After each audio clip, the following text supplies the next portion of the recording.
Well, hello everyone, Texie88 here and welcome to another review.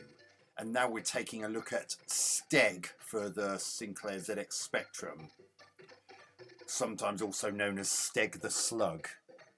Released by Codemasters in 1992. It also came out for the Commodore Amiga, the Atari ST, the Commodore 64, the Amstrad CPC and the PC.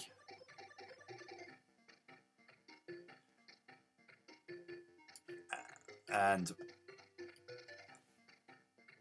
what you basically got to do is look after your family who are called Tyungans, T''Yungunz.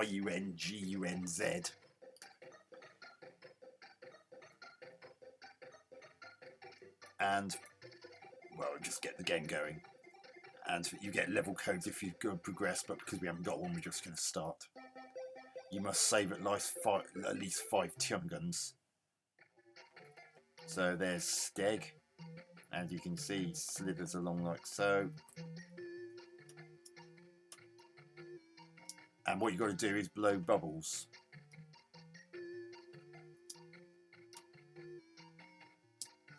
And encase the worms into them. Unfortunately, you've got to be very careful where you position them, because otherwise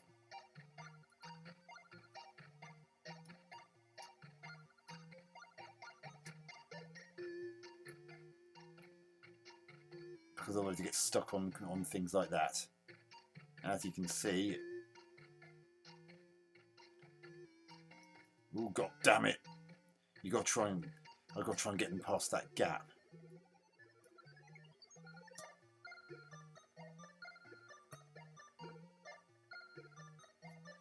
Now, will that thing blow them into the correct area? Will it blow them? Oh, promising. Oh, damn it. It was so close. So you actually got to hold down the fire button to fill that blow meter and then release it at just the right time to encase a worm into a bubble.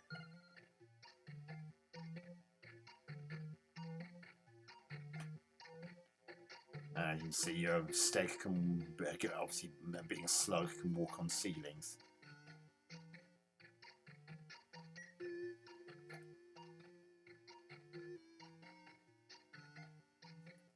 That should burst on those.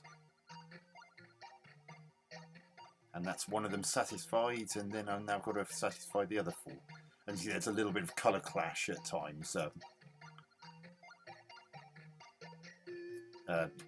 Obviously being a slug, Steg can't actually jump. Oh damn, it didn't time that correctly.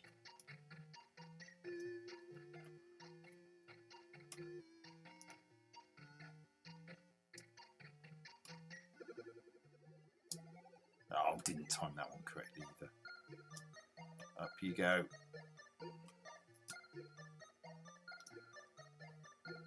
Hopefully those will all get up there.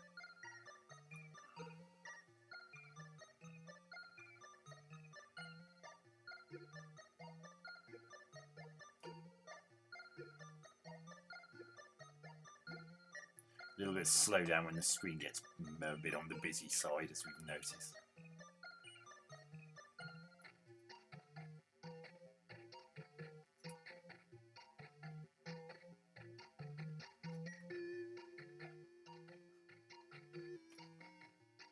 Two more.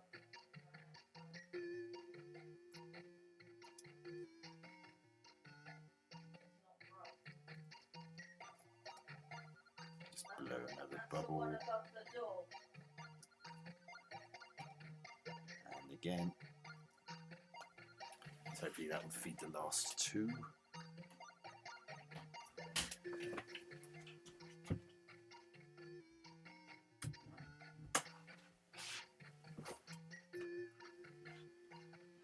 So the fact that there's the obstacle like that wall on the left there, which stopped that first one I encased in a bubble, suggests to me that this could, that later levels could get more difficult.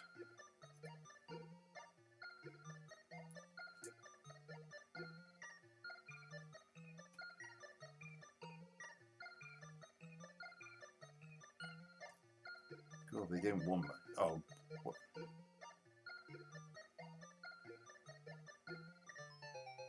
Oh, I ran out of energy. So you got to worry about running out of energy. Let's give that another go.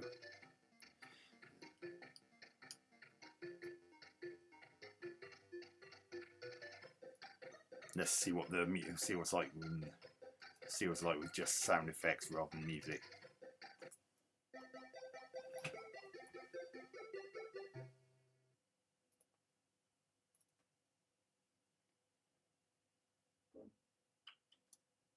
That's one.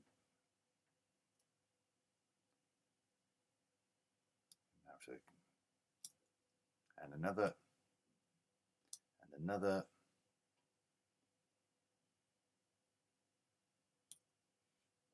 and another. Oh, you can't move and build up a bubble, unfortunately.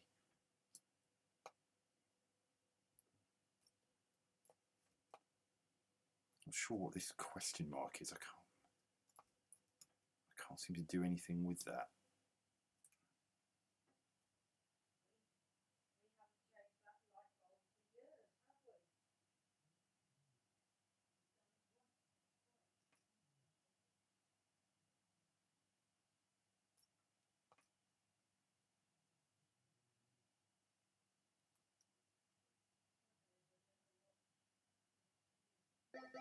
Yay! And as you can see, you get a level code when you complete a level.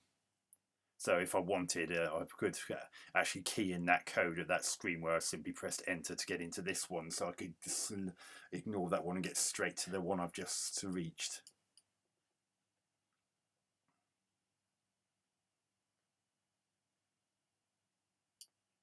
So you need to save at least 5 tiungans. Tiungans. So there's a switch there, so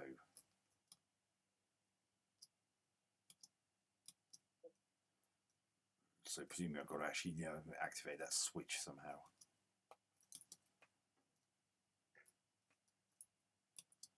Sound effects are a bit sparse, even for a Spectrum. I mean, obviously I wasn't expecting a full symphony orchestra or anything like that, but I expected a bit more sound than this.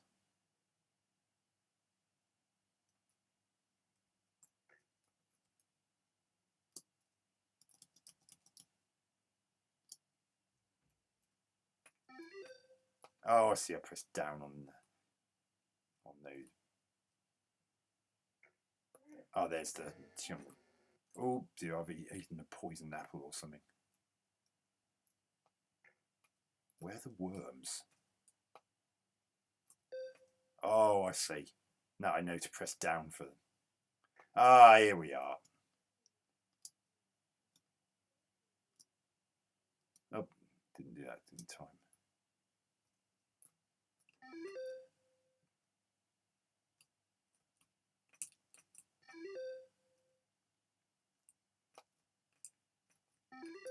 Oh, I've got bionic legs now.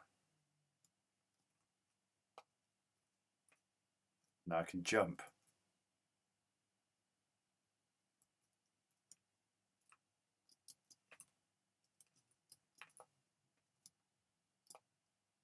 Can I walk on the walls? No, I can't. So how do I get off these things?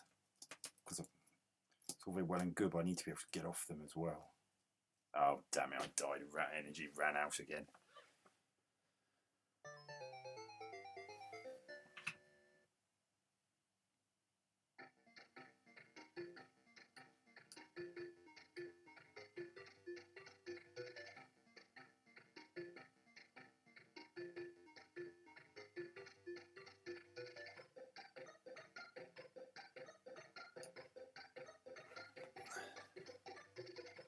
Oh, I just looked at the instructions. It's enter to lose an add-on. So yeah, that's Steg the Slug for the Sinclair ZX Spectrum. Yeah, so it seems like it's quite an interesting puzzle game.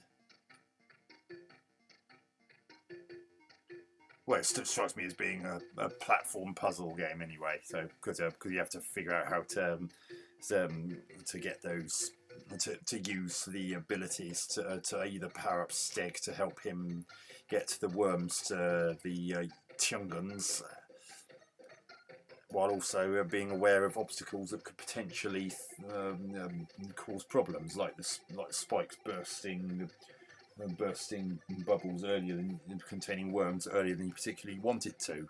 Even though I've only seen 2 levels of this, I'm actually really quite impressed with what's there. Graphics are nice and colourful. A little bit of attribute clash at times, but the way they've done the colour is really nice and rich, and it just gives the game so much character. And especially as this is a budget title, it originally retailed for £3.99 when it came out in 1992, which was pretty much the going rate for 8-bit budget games at the time. Everything's nice and smoothly animated as well. Well, I say smoothly animated, pretty much 2-frame animation for the actual slithering of Steg, but nothing looks overly jerky and jolty, and certainly not to the point where it's distracting and takes you out of the moment. So I can't really complain about the graphics and animation too much. Sound, well, you got this jaunty tune that you choose, or you can choose the sound effects. If, in all fairness, I found the sound effects to be a bit disappointing. I mean, I know the Spectrum sound capabilities are limited compared to the 16-bit computers and consoles onwards, but I've heard games with which are written on the 48K Spectrum with more enjoyable sound effects than that. I mean, look at Starquake, for instance. That was absolutely laden with sound effects, and it worked brilliantly. I mean, yeah, you might get tired of this music before too long, but it would have been nice if there could have been more in the way of sound. Gameplay. Well, I did notice moments where there was a noticeable slight frame rate drop when there was a lot on the screen, which is a bit of a shame. But at least it's an energy bar rather than an actual time limit, so at least any frame rate drop would affect that as well.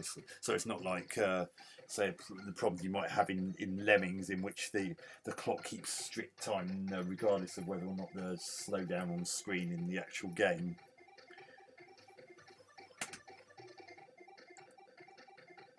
And especially as the game was only a penny shy of £4, I can't really be overly critical about it. But I would happily give Steg on the ZX Spectrum, aka Steg the Slug, 8 out of 10.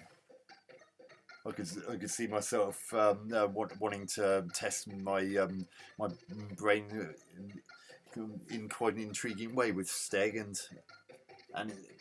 and it's a bit different to the norm as well. And it's got some clever ideas in it, so I'm really quite impressed with Steg and highly recommend it, especially if you like puzzle games. And yeah, I think if you like puzzle games, maybe if you don't like puzzle games too much, you might still get some enjoyment out of this. So yeah, I hope you enjoyed that review. Catch you on another video soon. Texie88 out.